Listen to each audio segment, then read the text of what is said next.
they don't use a cross. They use like a stake. Okay. So, what do you guys think of Jesus dying on the stake like that? And see, that's a wonderful question.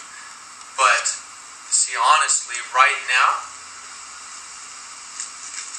that question isn't really relevant because we're not Jehovah's Witnesses, and neither are you. Yeah, no. And I understand what you're saying, but I think, Oscar, I want to just reiterate a point, is that, honestly, you will know all of our beliefs. You will understand, like, these questions, like, okay, what is the view on this? What is the view on that? As you read the Book of Mormon, it talks about in there, like, do they believe him dying on a stake or on the cross? Yeah, it talks about that. But like me, I'm looking for truth. So like when I see this, I see like a distortion, right? Because even in their Bible, they have like, this is the way Jesus was crucified, right? So to me, that's like a distortion. Now, when I see this here, I see this is kind of a distortion too, because when I read like the history, it says that he's using like a breastplate.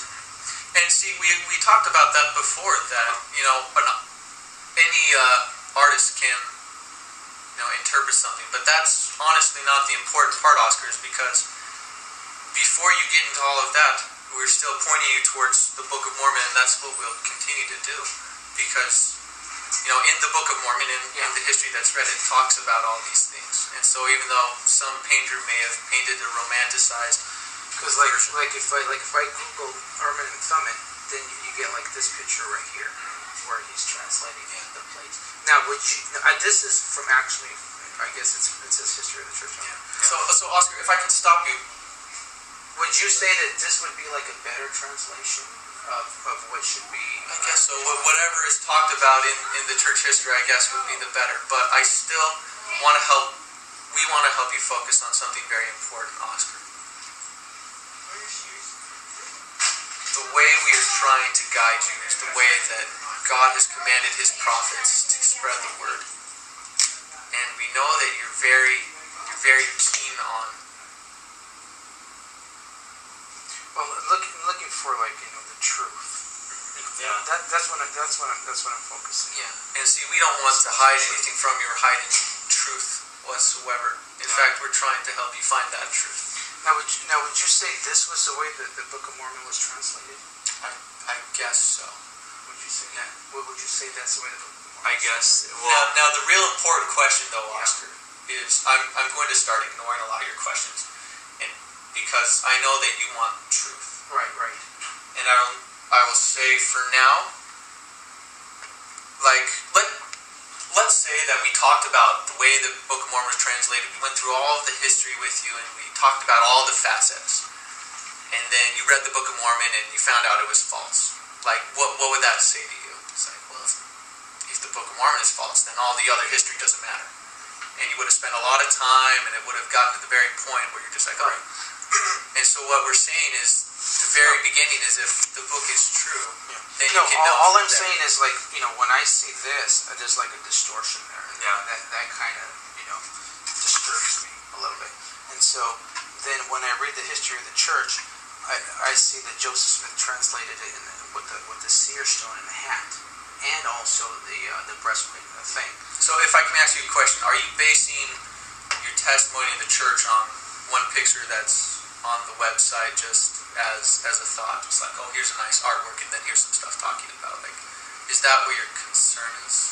No, but when I see something like that, and then I research it, and so it's backed up by the history of the church, where it says Joseph had a seer stone that he found in a well, and then he used the Urim and Thummim?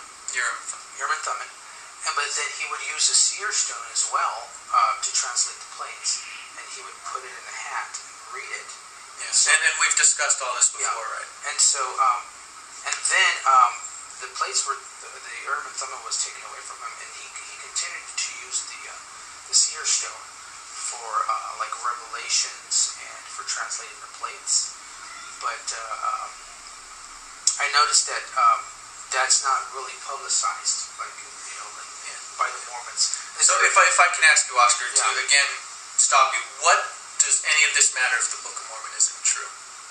Why does it matter? Yeah, like if the Book of Mormon isn't true, like why would any of this matter?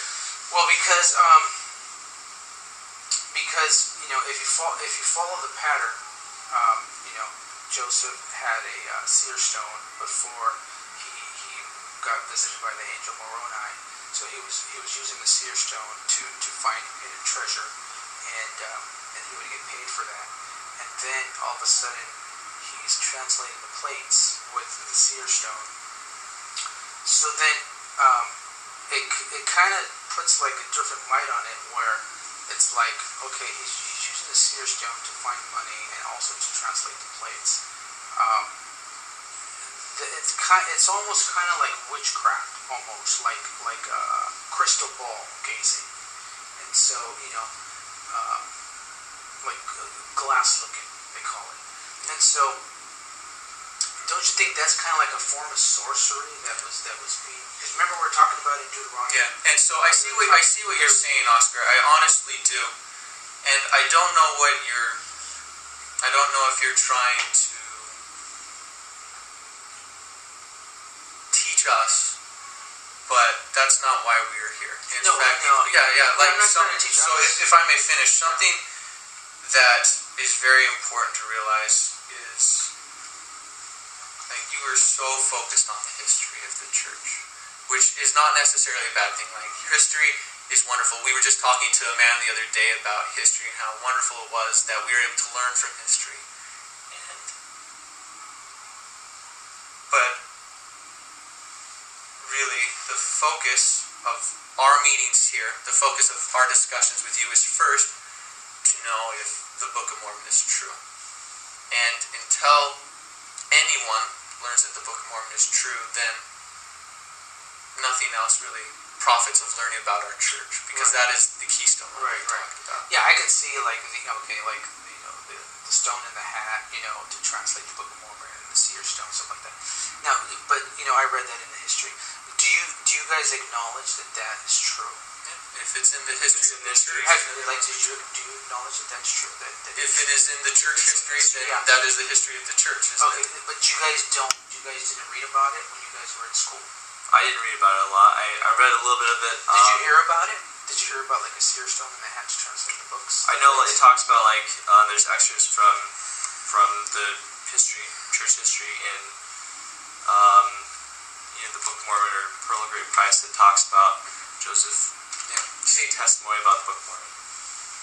Oscar, there's something that we need to bring up, and at this point in time, we want to let you know how much we care for you, how much we appreciate your investigations. And as representatives of Jesus Christ, we want to let you know that, first, the Book of Mormon is true, and that as you read it and ponder it and pray about it, you can know it's true. But at this time, Elder Clark and I will no longer be able to come by for now, because you are very focused on the church history, and until you are willing to read from the Book of Mormon, like really spend your time in your research in reading the Book of Mormon and praying, then for now, we will not continue to come by. But we invite you to continue to read the book. And as you come to know it's true, and as you come to that knowledge, we invite you to come to church, and as you come to that knowledge, invite missionaries back into your home.